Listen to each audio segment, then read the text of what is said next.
fait, je suis parti d'une question qui est de savoir est-ce que les œuvres de l'art conceptuel, les œuvres, disons, à partir des années 1960, est-ce que ces œuvres se proposent à nous à partir de ce qu'on appelle traditionnellement en philosophie de l'expérience esthétique? Est-ce que ce sont des œuvres qui possèdent une dimension sensible, sensorielle, ou au contraire, est-ce que ce sont des œuvres intellectuelles qui relèguent complètement au second plan la dimension sensible. Alors je pense à une œuvre de Robert Rauschenberg de 1953 qui s'appelle Erased de Kooning Drawing, qui est un dessin de l'artiste consacré Willem de Kooning que Robert Rauschenberg a effacé. Il a mis un mois à l'effacer et ensuite il l'a exposé dans une galerie aux États-Unis. On comprend bien que l'intérêt de cette œuvre repose dans sa genèse, dans cette histoire de Robert Rauschenberg qui demande à de Kooning de lui donner une œuvre pour ensuite l'effacer. Le spectateur, la spectatrice qui ne connaît pas l'anecdote derrière cette œuvre est désemparé, se retrouve devant une feuille blanche encadrée.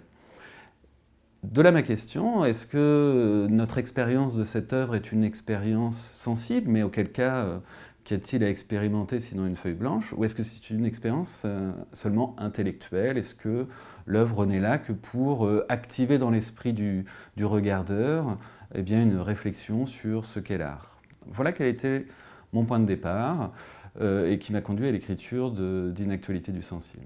Ma réflexion m'a conduit en fait à m'interroger sur ce qu'est la sensibilité et ce qu'est le sensible. Il me semble que la narration traditionnelle de l'art moderne et puis de l'art contemporain conduit à dissocier le sens du sensible. Ou bien on a affaire à des œuvres de l'art moderne, des œuvres formalistes qui seraient des œuvres sensibles dépourvues de signification, ou bien de l'autre côté, dans l'art contemporain, on aurait affaire à des œuvres signifiantes, douées de signification, mais qui seraient non sensibles ou sensibles que de façon secondaire. Eh bien, j'ai tenté de montrer dans ce livre qu'il n'y avait pas à séparer le sens du sensible, que le sens n'existait pas ailleurs que dans le sensible, ce qui est une thèse classique de Merleau-Ponty.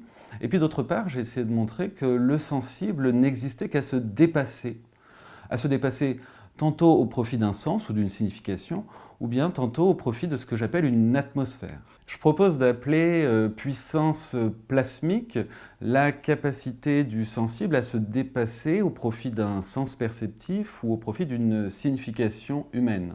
D'un sens perceptif, par exemple, pour reprendre un exemple de Jean-Paul Sartre, un citron se donne à travers des qualités sensibles, une forme ovoïde, une couleur jaune citron, un goût acide. Eh bien, toutes ces qualités sensibles se dépassent au profit du sens perceptif qu'est le citron. Ou bien d'une signification, ça peut être un mot qui se dépasse, voire même qui s'efface au profit de sa signification.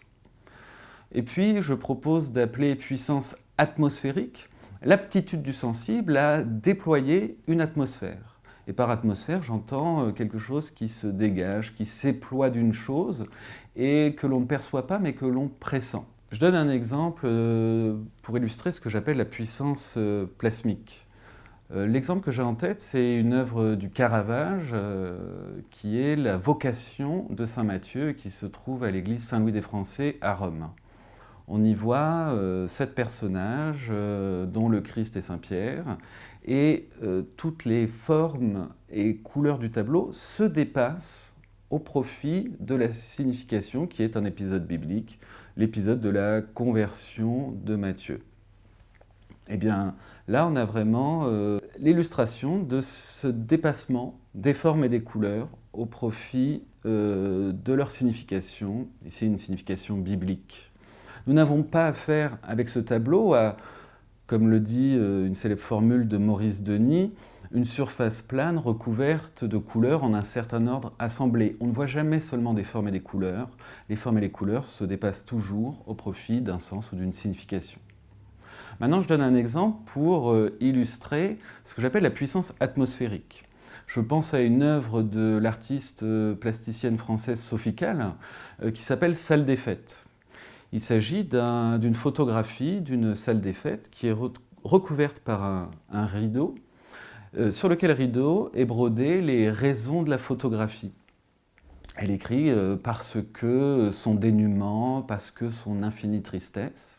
Et la spectatrice et le spectateur, avant de voir la photo, voient les raisons qui ont poussé Sophie Kell à prendre cette photographie. Et en soulevant le rideau, on découvre une salle des fêtes, la photo d'une salle des fêtes, vraisemblablement d'une salle des fêtes d'un petit village de province. Et ça crée chez la spectatrice et les spectateurs un fou rire. Et voilà ce que c'est que la puissance atmosphérique, c'est que c'est quelque chose qui n'est pas contenu dans le texte, qui n'est pas contenu dans le rideau, qui n'est pas contenu dans la photographie, mais qui se dégage de cette œuvre et que l'on ne perçoit pas mais que l'on pressent. Il me semble que toute œuvre d'art, qu'elle soit une œuvre de l'art contemporain ou une œuvre de l'art précontemporain, possède cette double puissance, à la fois une puissance plasmique et une puissance atmosphérique.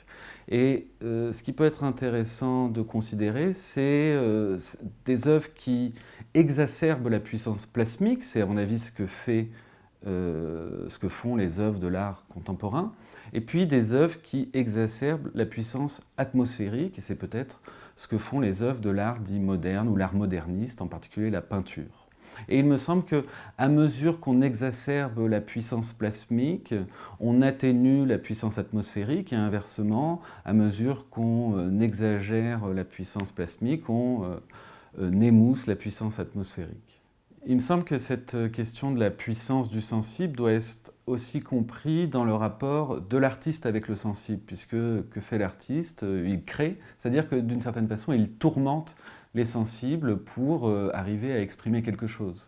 Eh bien, cette puissance, c'est non seulement une capacité à signifier, une capacité à atmosphériser, mais cette puissance, c'est aussi une puissance qui domine l'artiste. Il me semble que l'artiste est en prise avec le sensible et ne parvient pas à réaliser ce qu'il veut réaliser, et c'est quelque chose que j'ai soutenu dans mon précédent livre.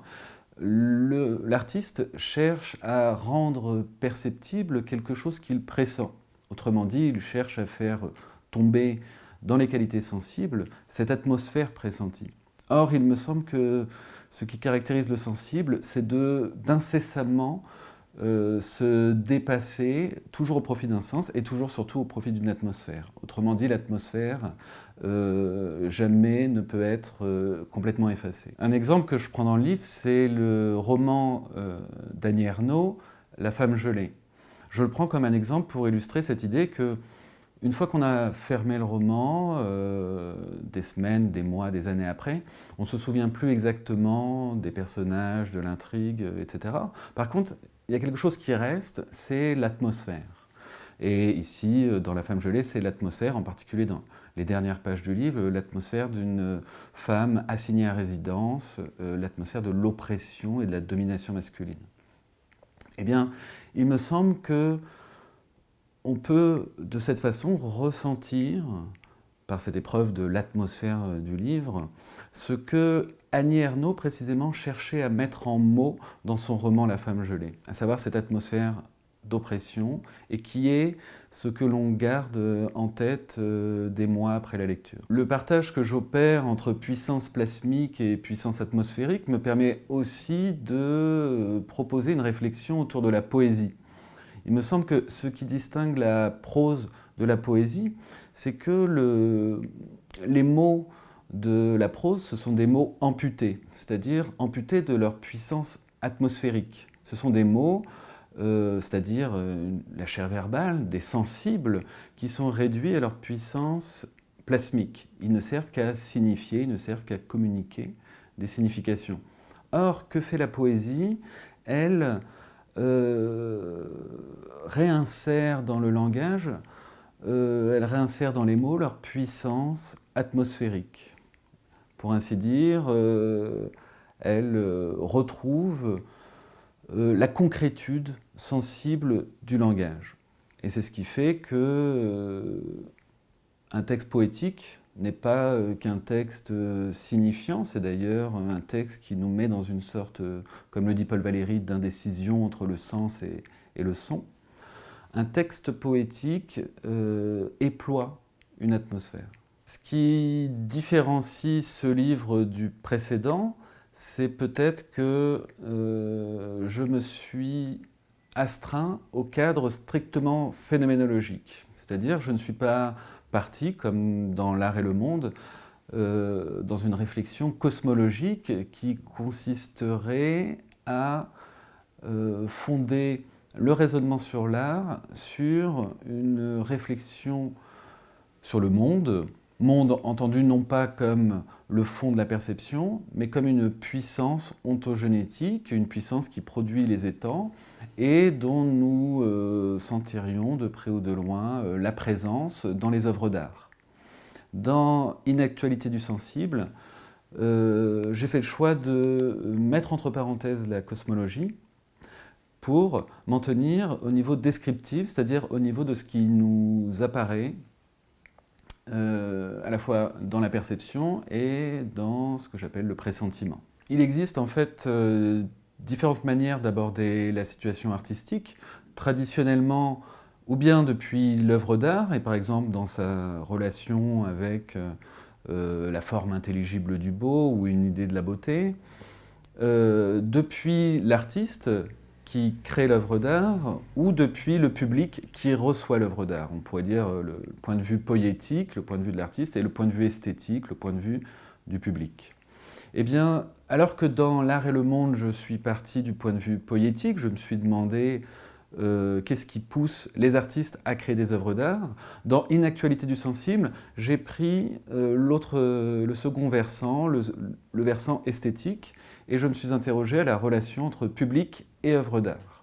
Et c'est la raison pour laquelle je suis conduit à mettre complètement de côté la perspective cosmologique qui était si fondamentale dans L'Art et le Monde. Ce que j'ai montré dans mon précédent livre, L'Art et le Monde, c'était que être artiste, ce n'est ni une profession, ni une vocation, mais c'était un mode d'être. Je ne pense pas que tout le monde puisse devenir artiste, ni que l'œuvre réside dans le commentaire que l'artiste fait dessus. D'abord, je pense que tout le monde ne peut pas devenir artiste. C'est ce que j'ai tenté de montrer dans mon premier livre, L'Art et le Monde, en essayant de défendre la thèse selon laquelle être artiste, c'est un mode d'être, et que seulement certains hommes et certaines femmes deviennent artistes. Ensuite, je ne pense pas que l'œuvre réside dans le commentaire que l'artiste fait sur cette œuvre. L'une des grandes difficultés de l'art contemporain, de l'art conceptuel, c'est qu'il faut une culture immense pour l'appréhender. Dans l'art pré-contemporain, il y avait principalement 3 sources de référence qui étaient la Bible, la grande histoire, la mythologie. Or là, il y a autant de mythologie qu'il y a d'artistes, et donc ça suppose du public, des connaissances, une culture encyclopédique pour appréhender toutes les œuvres.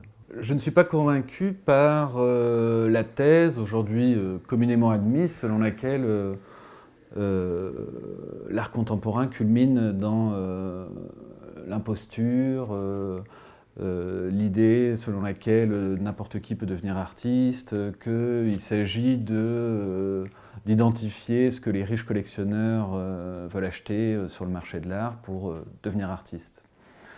J'essaie au contraire de défendre l'idée, alors ça peut arriver à la marge qu'il y ait des imposteurs, qu'il y ait des artistes qui cherchent à provoquer le scandale, le buzz pour monter leur cote sur le marché de l'art, mais je pense fondamentalement que l'art contemporain a un fonctionnement qui est le même que l'art précontemporain. Autrement dit, je ne distingue pas un paradigme moderne d'un paradigme contemporain, comme le fait la sociologue Nathalie Hennig. J'essaie de défendre l'idée, au fond fort ancienne, selon laquelle il existe des œuvres d'art et des artistes, et non pas une institution, une scène, un monde de l'art sans lesquels il n'y aurait pas d'œuvres d'art et pas d'artistes, mais des choses de la prose du monde et des individus quelconques. Je pense, et j'essaie de défendre la thèse selon laquelle des choses existent intrinsèquement sur le mode de l'œuvre d'art et des individus existent intrinsèquement sur le mode d'être de l'artiste. Alors pourquoi inactualité du sensible ?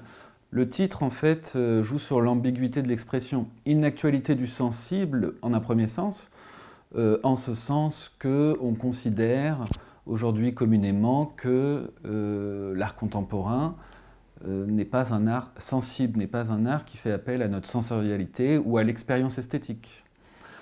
Or, précisément, j'essaie de montrer le contraire. J'essaie de montrer que les œuvres, même les plus conceptuelles, exacerbent ce que j'ai appelé la puissance plasmique du sensible. Alors, en un second sens, inactualité du sensible, en un sens nietzschéen, inactuel au sens de ni actuel ni inactuel. C'est le sensible est coextensif à l'art, et on ne peut pas interroger l'art indépendamment du sensible, que ce soit l'art contemporain ou l'art précontemporain. De ce point de vue, on peut penser à la question actuelle du rapport entre intelligence artificielle et sensible. Est-ce que les intelligences artificielles produisent des œuvres d'art? Est-ce qu'on peut considérer une intelligence artificielle comme un artiste? Et ces œuvres d'art produites, créées par les intelligences artificielles, est-ce que ce sont des œuvres sensibles, c'est-à-dire au sens où je l'entends, qui signifient, ont une puissance plasmique et atmosphérisent, ont une puissance atmosphérique. Alors, question très difficile à laquelle je n'ai pas de réponse définitive, mais il apparaît évident qu'une œuvre créée par une intelligence artificielle possède ce que j'appelle une puissance atmosphérique, peut atmosphériser. C'est plus difficile pour la question de la signification. Bien sûr, une œuvre créée par une intelligence artificielle peut avoir une signification. Ça peut être une peinture créée artificiellement. Ça peut être un roman, qui bien sûr ont une signification. Mais à la différence d'une intelligence humaine avec qui il y a des couches de signification, si on prend l'exemple d'un roman, il y a ce que pensent les personnages, ce que pense le narrateur et ce que pense l'auteur. Évidemment, dans une œuvre créée par une intelligence artificielle, on retrouve certains niveaux de signification, ce que pensent les personnages, ce que pense le narrateur, mais ce que pense l'auteur, à savoir l'intelligence artificielle, ça évidemment, c'est complètement hors contexte, ce qui signifie qu'on appréhendera des œuvres créées par des êtres humains ou des intelligences artificielles de façon très différente. Le problème que pose l'intelligence artificielle est un peu un problème inverse d'une problématique très actuelle qui est de savoir si on peut dissocier l'homme de l'œuvre ou la femme de l'œuvre, puisqu'il semble parfois très difficile de faire le partage entre le contenu de l'œuvre, le contenu moral de l'œuvre, et la posture morale de l'auteur ou de l'autrice. Or, dans l'intelligence artificielle, il n'y a plus d'auteur, l'auteur est mort, mais aujourd'hui on voit réapparaître dans les questions contemporaines une renaissance de l'auteur. C'est très important de prendre en compte qui a créé l'œuvre et de quelle façon il se positionne par rapport à l'œuvre. Est-ce que son personnage est son porte-parole ? Ou est-ce qu'il induit une distance critique vis-à-vis de son personnage? Est-ce que tout est à prendre au premier degré, au second degré? Ça pose des questions très difficiles. Poser la question du sensible, du rapport du public à l'œuvre d'art, c'est aussi poser la question de l'insensibilité à l'art, insensibilité que l'on peut constater aujourd'hui. Or, il me semble que sont intimement liés cette insensibilité à l'art et le fait de trouver des œuvres, en particulier les œuvres de l'art contemporain, de les trouver insignifiantes. Or, il me semble que insignifiantes, c'est-à-dire dépourvues de signification, mais aussi, plus brutalement, dire telle œuvre d'art, c'est nul, c'est de la merde, j'aurais pu le faire, l'artiste se moque de nous, etc. Or, il me semble que plus on travaillera à développer notre sensibilité à l'art, plus on sera capable d'en saisir la signification.